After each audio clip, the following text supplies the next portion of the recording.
ndabaramukije nongera ndabaha n'ikaze mu makuru ategekanya uko ikirere kizoba kimeze ejo ku munsi wa kane igenekerezo rya 30 mu kakaro umwaka w'ibihumbi 2026.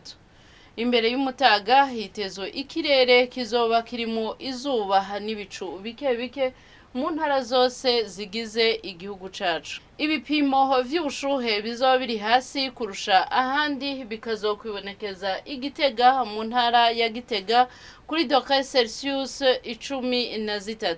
Inyuma y'umutaga haritezwe imvura nkeyi hacemo n'ibihe vy'izuba Ibururi mu ntara ya Burunga.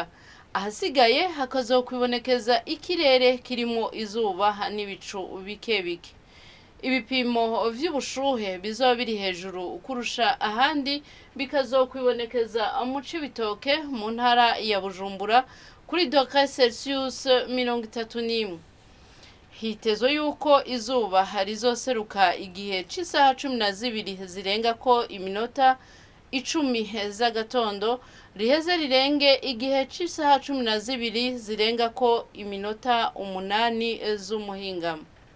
Nuko rero aha niho hagarukiye amakuru y'ikirere mwateguriwe n'ikigo Ijebu. Adeline Ngenze buhoro nije nayabashikirije, mwakoze kuyakurikirana.